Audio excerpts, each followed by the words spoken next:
it helps if I hit the record button before I start talking. I noticed right before I was going to hit play on the video that I wasn't recording anything at all. Shows you how much I've advanced as a YouTuber. Nearly 600 videos and I still suck! Jesus! Anyhow, this is Jurassic Park with elves. And this is put out by TheRussianBadger. Now, TheRussianBadger puts out some of the funniest stuff that I've seen in a long, long time. I'm expecting this to be no different. Total War Warhammer 2 is a game that I own, and the High Elves are overpowered as all when it comes to their ranged units, or at least they were. I don't know if they patched them at all, but their ranged units were so god-awful strong. In any case, let's get to it. Here we go.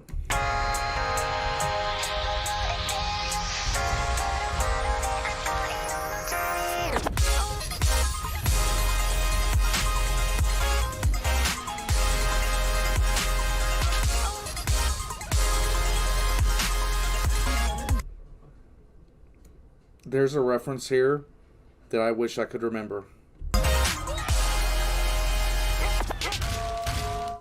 Is that the best you can do?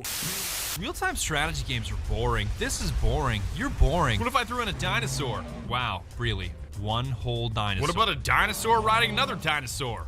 Better, but that's still just 2 dinosaurs. What about 20 dinosaurs? Okay, I'm a little... What about 40 dinosaurs? Can you slow down a little? What about 40 dinosaurs fighting 40 other dinosaurs? Okay, yeah, I get it. What do you want? So when Sega asked me to partner up with them to play one of their games, I was like, hell yeah, I'll play Sonic. I'm so good at fasting, I make even Gandhi look like a gluttonous casual. Then they said, We don't want you to fast. We want you to play Total War Warhammer 2, a turn-based real-time strategy. oh, I'm gonna have to stop you at strategy. I don't really do that. The only reason that I'm good at games is because I purely function off of my reptilian brain and have the reflexes of a mongoose. And they said, Okay, that's fine. There are even reptiles in the game, so play through it and let us know what you think. so here's what happened. The whole game is about this giant blue vortex that I'm just gonna call the whirly-durly for practical purposes that everyone wants to get their hands, claws, and or paws on because it's unthinkably powerful. Or they all just want it because everybody else wants it. So True. much so that they're all willing to curb stomp each other into a genocide to get it. And there's 4 contestants in the ring. Let's get ready to rumble! You got the High Elves, the dinosaurs, I mean the lizard men, the Dark Elves, and the Bad Rats. I mean the Skater.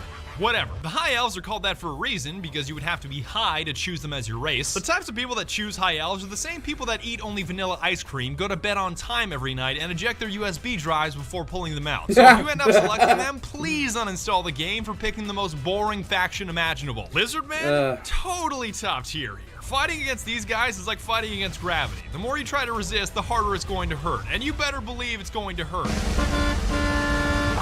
Alright, I blew it all in the T-Rexes, so if they don't pull their weight, I'm totally boned. Oh my god. Man. Oh man. Imagine being one of these elf guards that trains their entire life trying to be the very best soldier that they can, and the enemy just ends up bringing 2 T-Rexes. Not that giant alligators with sledgehammers is any more pleasant. No, it's but not. Whatever. On top of that, it lets you turn the whole game into Total War Jurassic Park featuring elves with a rat problem.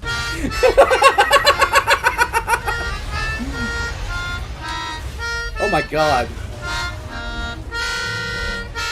The only difficult part is whether you want to choose Mazda Mundi or Krokgar to lead your troops. Mazda Mundi is basically the rarest of all Pepes that not only has tremendous utility, but he also has the ability to move, so it's hard to go wrong with this guy.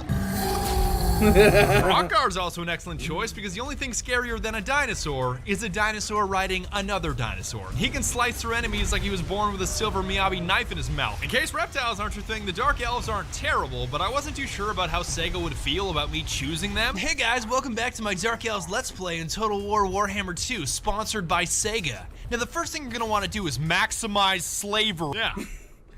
Yeah. Oh my god. I played a playthrough with the Dark Elves, and just playing as the Dark Elves makes you a horrible person by default.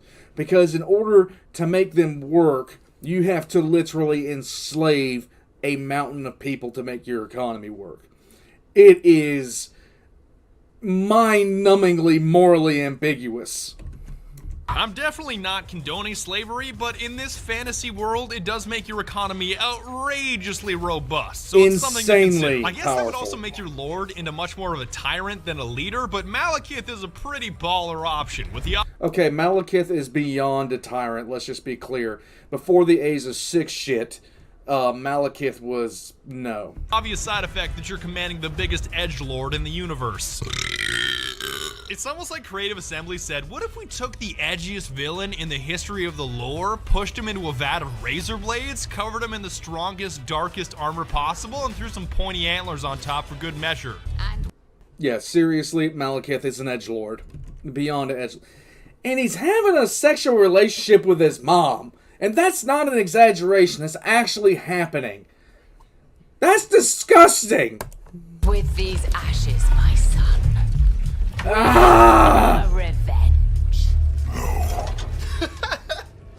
This bulletproof dialogue, she goes on and on, he's just... No.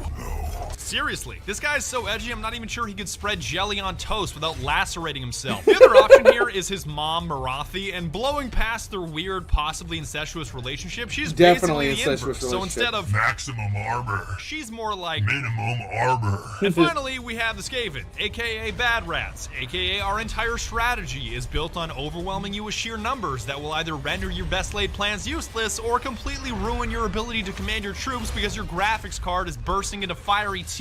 Ah, why do you do this, Bad Rats? So unfair.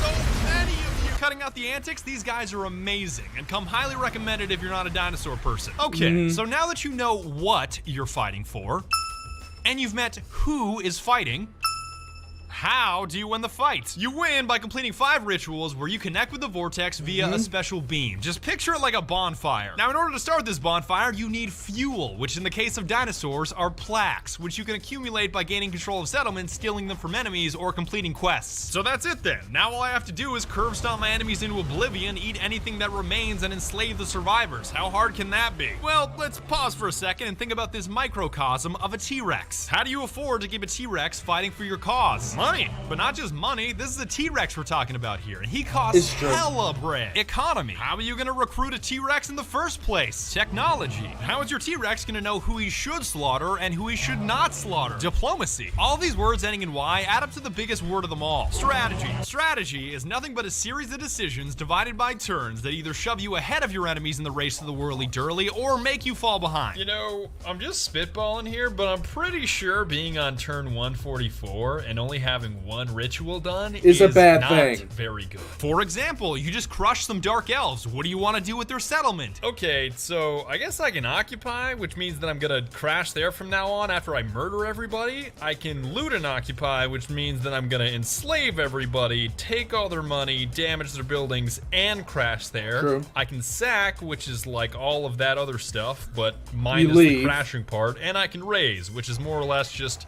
setting everything on fire That's because the nothing case. survives. As you can imagine, a large percentage of the game is spent in this turn-based strategy mode, which, again, is fun to play if you're in the driver's seat, but is it fun to watch someone else do it? No.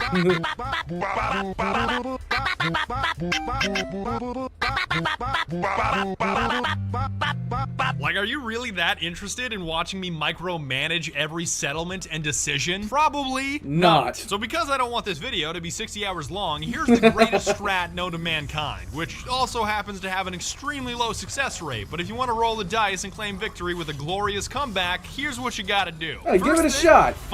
Diplomacy. Anytime that other leaders try to trade or become allies with you, reject them. No exceptions. Declined. Except when they offer you large sums of money if you promise not to kill them, with peace agreements and non-aggression pacts. In that case, take their money, then immediately exterminate them, then declare war on all their best friends. Simple as that. I even laugh that they offer allies at all in this game. Like, it's literally called Total War, not almost Total War, not total war except for a handful of nations that we have peace agreements with. Come on! I have a gift for you. Best not to refuse and repeat the tragedy of Macbeth. Did I not read the lore correctly? What is this tragedy of Macbeth all about? Macbeth. Did Malekith unsummon some McDonald's demon named Macbeth? Can you even unsummon a demon? That was bad. No, wait, pause. There's no way that's a coincidence. There's no way that there's a guy named Henry Dogburglar and there is not some kind of McDonald's lore connection. Was he like like the high elf equivalent of the Hamburglar? Second thing, rush T-Rex technology like your life depends on it. Throw caution to the wind and only spend money on things that get you closer to unlocking the deadliest creature in the history of the Earth. Then once you do, start churning them out in mass quantities like a terrible mixtape. Now, I'm not saying that your army has to be 100% T-Rexes. It's totally acceptable to go with 95% T-Rexes and 5% regular infantry lizards, because these giant creatures of death will eventually need a personal audience when slaying entire races. Duh. Oh my god. And once you have your menacing stampede of giant dinosaurs, you adopt the bank robber mentality of always being on the move, stealing money and plaques from everybody, and terminating anybody that tries to stop you. Knock, knock. Who's there? Just kidding. Your gate's gone. I don't need to knock anymore. Just be careful about their primal instincts, because sometimes lizard units can get so filled with blood-boiling rage that they no longer obey your orders and you lose all control as they go on a murderous rampage. It's kind of like saying Jesus take the wheel, but with a giant carnosaur. You can run into problems if too many armies start attacking you at once and you're forced to fight battles in rapid succession over and over and over again, but don't worry if your troops aren't always full strength, because a T-Rex with half health is still a T-Rex. If you follow these guidelines correctly, you might just be able to gather enough plaques to finish your final ritual, blaze through the last battle, and claim the Vortex as your own personal whirly-durly. Or, you know, you'll get curb-stomped by Malekith in a crushing defeat and forced into Dark Elf slavery. Either way, it'll be a blast. And that's about it. I would like to thank you very much for watching. Nice. One final thank you to Sega for partnering with me on this video, even though it's not Sanic, and be sure to tune in next time when I ride through the desert on a horse with no name. The Dark Elf campaign. It is so edgy. What's elves? Alright, so that was Jurassic Park with elves. In other words, the Russian Badger playing Warhammer 2. One of the cool things about when they released Warhammer and Warhammer 2, they had a patch that you could that on Steam. They had a patch that you could put on that would enable you to play all the races. The map wasn't as detailed, but you could play them all. The amount of times I conquered the planet using different groups was just ridiculous. But for one reason or another, I could never get the orcs to work right. I could never get them to actually do what I wanted them to do. Them and the dwarves, for whatever reason, I just couldn't get them out of the mountains no matter what. It is what it is. I am what I am. In any case, like and subscribe if you guys haven't already. I have a Patreon down below if you'd like to support the channel. And if you guys would like to see something, I have a Discord down there. Just pop into the Discord, request for reaction channel, all the other kind of stuff. And I'll see you guys next time. How about that? Alright. I'm trying to figure out what else I need to say. I don't think I need to say anything else. Deuce.